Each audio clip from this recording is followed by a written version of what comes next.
My name is Nsofwa Petronella Sampa. I am blind and deaf in my right ear, and I'm living with HIV. I came to know about my status when I was 10. I was put on antiretroviral treatment, which I wasn't told. I was told I was only going to be taking it so that I could improve on my health. As I was growing, I started asking questions, and everybody told me, no, it's just for the good of my health. I think maybe about 6 months later, I moved in with my uncle. There was a time I was at a hospital, and I came across my hospital file, and while I was reading it, I came across the doctor's signature where he was explaining that I was being transferred from a local clinic to UTH. They were explaining to the new doctor how I've been doing and how I was performing and what medication I was on. Honestly, what was going through my mind that time was that I was going to be dying any day. Everything that we saw on TV then was about death. Actually, I thought I had AIDS. So I thought maybe that's why I was always sick. And I saw a number of people, I met a number of people that were living with disabilities that also are living with HIV and couldn't talk about it. They would proudly say they are blind or they have a disability. Why? Because it's physically visible, you know. But because HIV is inside, they can't say it. The only person that is going to accept you is yourself. I started getting motivated, and that's when I started talking about my status openly. In 2015, I started doing some voluntary work under the Ministry of Health at Kilenje Level 1 Hospital now. The same year, I was doing some projects with the Zambia Medical Association. We're going into schools educating people. There's a project called Saving Our Generation Now, where we're working with young people, just educating them about HIV and just changing the aspects. You know, in those days we used to call anti-AIDS club. Yeah, it used to be called anti-AIDS club. So we lobbied because we realized that there are some people who are born with HIV. And the club was just talking about people like it was just promoting those that don't do this, you know, it was more on the prevention side. But what about those that already have it? Those babies that are born with it. So now it's now called the Action AIDS Club. That's what they're calling them now. 2016, I worked with CIDES on a project called Test and Treat. And the same year, I applied for the Mandela Washington Fellowship. And I was selected for 2017. My experience then was very exciting. I went there under the Civic Leadership Program. My trip to the States was scary, but I managed to get there and I'm back here again. It was amazing. I got to meet different people. Unfortunately, maybe I didn't meet Obama, but yeah, it was fun either way. In 2018, I got a grant from the American Embassy, from the US government, and a colleague of mine from the States came and I set up my organization, which I now call the Positive Movement Organization. Positive Movement Zambia is mainly just trying to promote inclusion for persons with disabilities and those living with HIV. We aim to just see a difference in the way that people look at people with disabilities, using our positive stories in how we live and also how things can be done.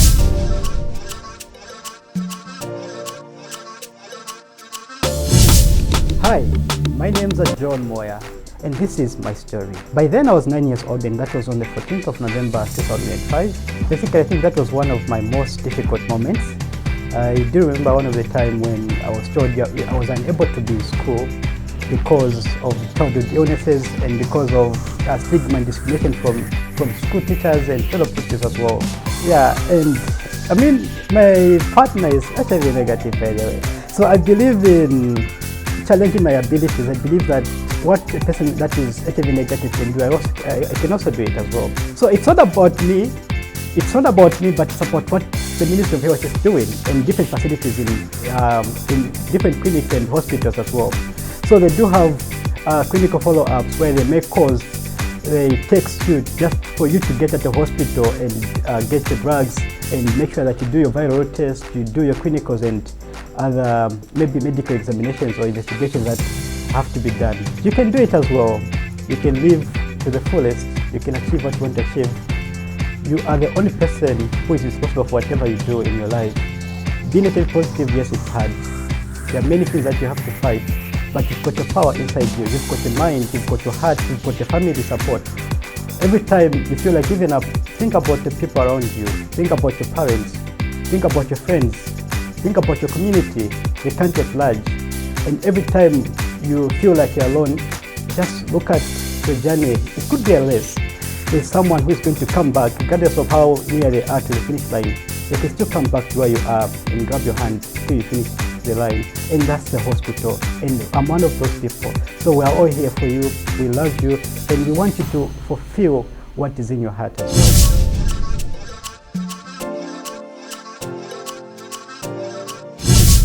I am Precious Kaniki and I'm HIV positive. I discovered that I was HIV positive in 2007. By then I was 14 years old. When I was 7 years old, I had exhauster, muliro wa kwalesa in November. Then at 14, it came back very, very bad, such that namabalaya shala.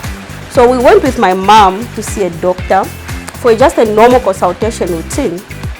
Then the doctor suggested that I do an HIV test, and I didn't object to that because I was very optimistic, very sure that I haven't done anything to make me HIV positive. So we went to do an HIV positive. We went to do an HIV test, and unfortunately, it came out positive. I just finished high school and I started doing social work at even on college. So in my last year, that was 2014. In just a period of 1 month, I got very, very sick. Remember, I was not adhering to medication. I could only take my drugs when I felt like taking. Like when the conscious that, oh, but we're HIV positive. I went back to the clinic and I was told to join the support group, which has been very, very helpful to me. And I thought the doctor was there by then. Like, do what you can, I'll do my part.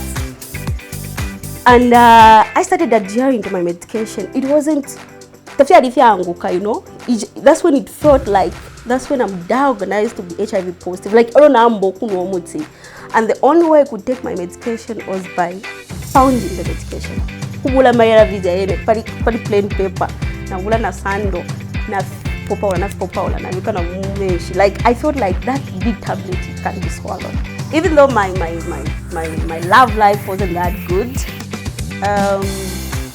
I met this guy on Facebook. Then from there, I started fire, and I'm like, apa, Koti, you should be interested. You know how girls we can be. And in July 2017, I accepted his proposal. We started dating. We did it for about 4 years. Then we got married last year in July, and we have a lovely daughter. She's Gabriela. Being a mother and being an HIV activist, you know, it's just given me in that spot where, like, back then I used to focus more time on just being there, talking about my HIV status, talking about my journey. And now I'm a mother, and I sometimes feel like I'm in between. Like, who comes first? Is it my baby? Is it the world? Is it myself? And it's a little bit tricky to say, am I going to continue doing HIV activism? Because a child on its own is a blessing, it needs full attention.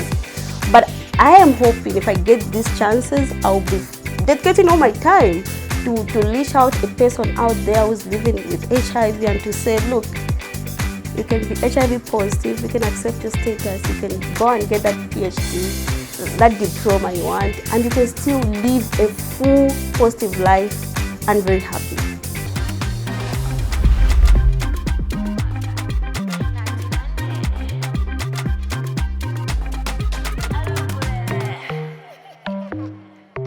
So my name is Henry Muswandile. I'm a public health specialist, but other than that, I'm a community health activist. So I do my activism mostly on social media, where I write a lot of information on health promotion. And then other than that, I do participate in a lot of community programs to raise awareness on HIV prevention, COVID, and many other diseases that affect everyone in the community. Hello to Kambe. Today we're going to bust some myths on PrEP and PrEP.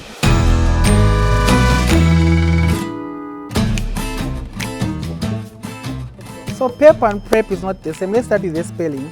PrEP is PEP, okay? Meaning that it's post-exposure prophylaxis. PrEP is PrEP, meaning that it's pre-exposure prophylaxis, and that simply means before.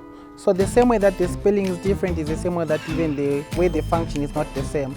So for PrEP, this is when someone has been exposed to the HIV virus either through sex, okay? And through sex, I can say having unprotected sex or a condom breast, or maybe you've shared a very sharp instrument that has exposed the transmission of HIV. Then that simply means that you need to be put on PrEP. PrEP is given, first of all, you need to get tested for HIV. So when you get tested for HIV and your test result is actually HIV negative, then you can be given PrEP. But before you're put on PrEP, first of all, you need to identify as someone that is at risk of contracting HIV. So first of all, each and every one of us know what your vulnerabilities are as far as HIV is actually concerned. So if you know that you're at risk of getting HIV, then you need to request to be put on PrEP after you've tested and your HIV result is negative. PrEP and PrEP are not supposed to be sold. These are free interventions that the government has invested in the fight against HIV. So PrEP does not prevent against pregnancies. So one thing that I want to highlight is that if you are going to take PrEP, PrEP is only in your body to prevent you against the acquisition of HIV. It does not prevent you from falling pregnant. If you're on PrEP, it doesn't mean that you should stop using condoms. As tempting as it is, PrEP is only in your body to prevent you against HIV. However, it does not prevent you from contracting sexually transmitted infections such as gonorrhea, chlamydia, hepatitis B, and the rest, or even preventing you against pregnancy. So because of that, we encourage people to use PrEP as part of the prevention combination strategy for HIV prevention.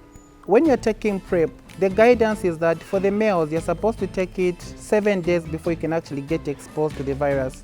And then for the females, you have to take it 21 days before you could actually expose yourself to the virus. Yes, young people can go whenever you are, wherever you are, if you are in the compounds, if you're in the townships, and you live nearby any public health facility, just go there and ask where you can actually find information on HIV prevention. You can go to the ART center, you can go to the counseling location, you can also go to MCH, you can go to all these departments and ask information about how you can start yourself on PrEP, and they'll be able to direct you. If again you are denied to be provided this service, like I mentioned, please, I'll share my number, call me, then we'll go together to that facility.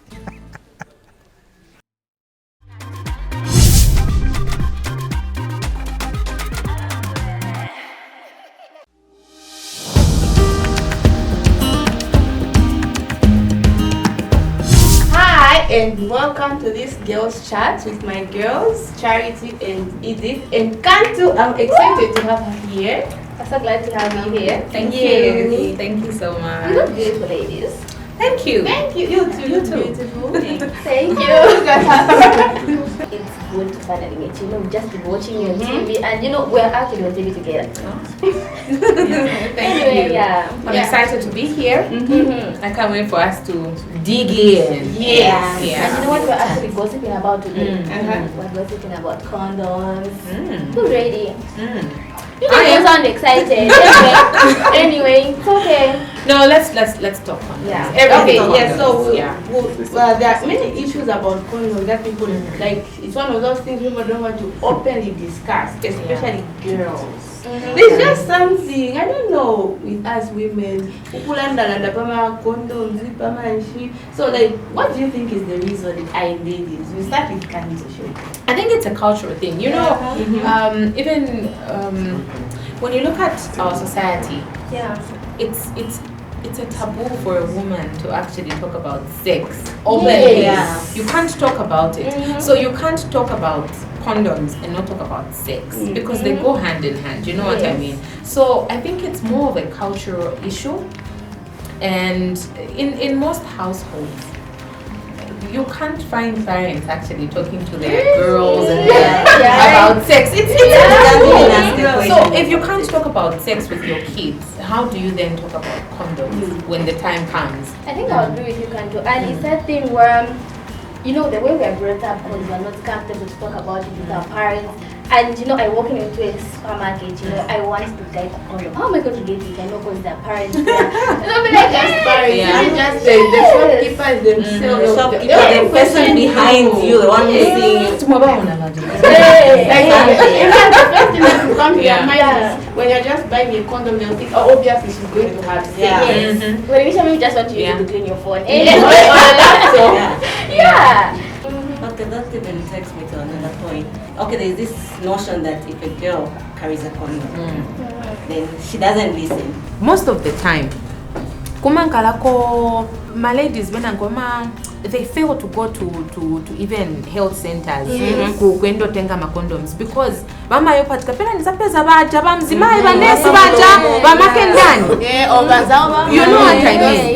So for one say we need to really do away with them because I feel like we're not doing enough. My perceptions change because once we change them, trust me, it will be easier for people to come out and talk about condoms freely. And remember, I always tell people, whether we talk about it or not, the fact is that yes, in as much as we're trying to help the young people, you know, to use condoms and protect themselves, but is it a bit awkward to have a pastor up when I think he was using a condom, you know, something like that? I feel it's a bit awkward. Oh yeah, that's very interesting about religion and how it affects us. So now, ladies, but don't you think that it's important as women, even as to take the step? Even ladies out there, it's important for them to carry a condom because it's their health, right? It's our health. You need to carry. Exactly. Take it upon yourself. It's actually your right. Yes, you're right. And don't ever make anyone make you feel like at the end of the day you need to protect yourself. Yes. It's up to protect yourself. And up to me, it's up to all of us. Exactly. Yes. So as women, we need to take charge. Go to the nearest health center. You will find the condoms there, and they are absolutely free. Don't ever make it done. Just forget about it. Just go. Why is it condom? You go and protect yourself. Yes.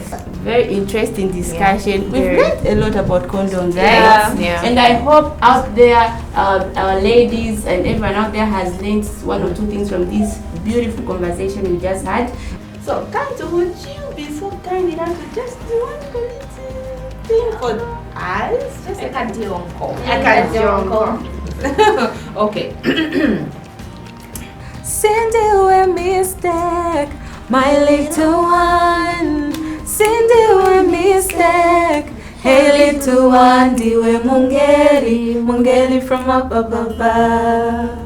Diwe mungeli, you are a product of love. Diwe mungeli from up above.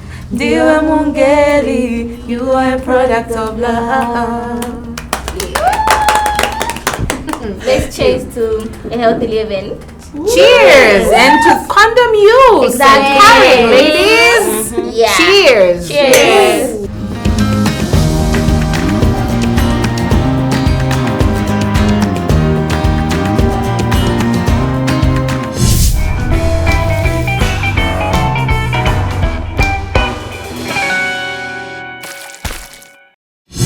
Yes, I. I'm feeling good.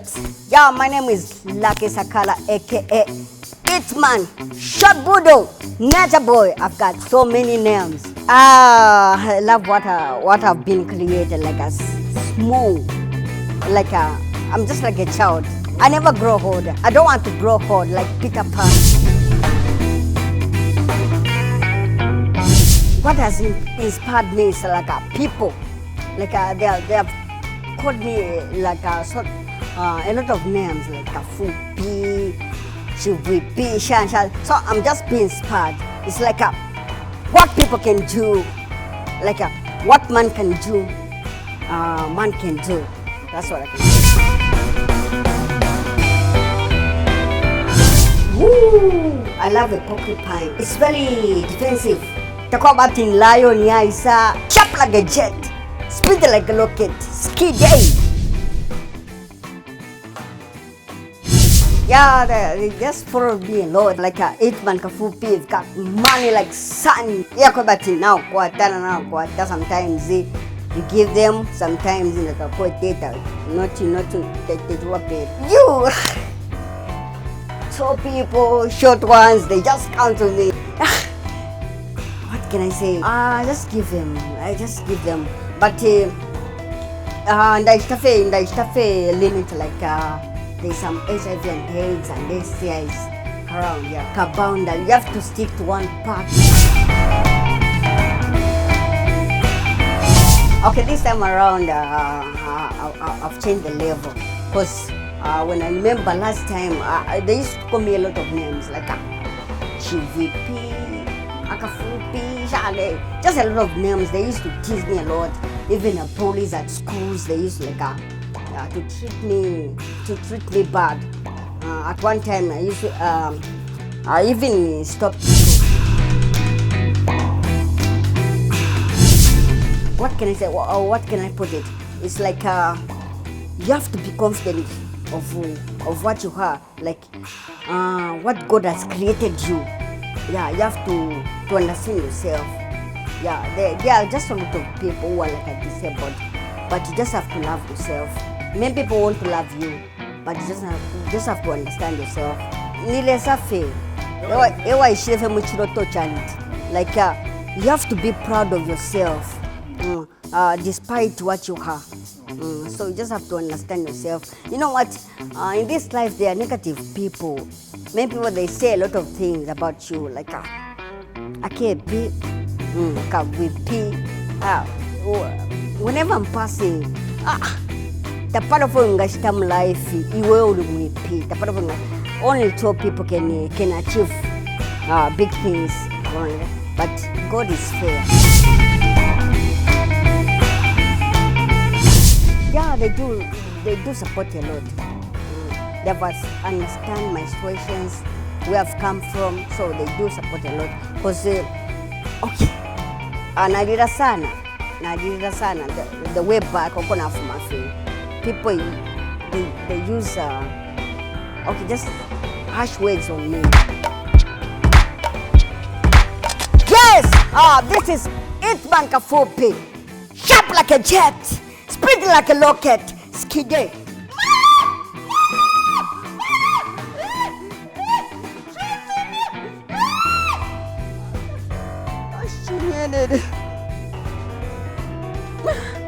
That's it, I don't pay. I'm gonna read a day. That's it. Sharp like a jet, speed like a locket. One Kafupi in the building.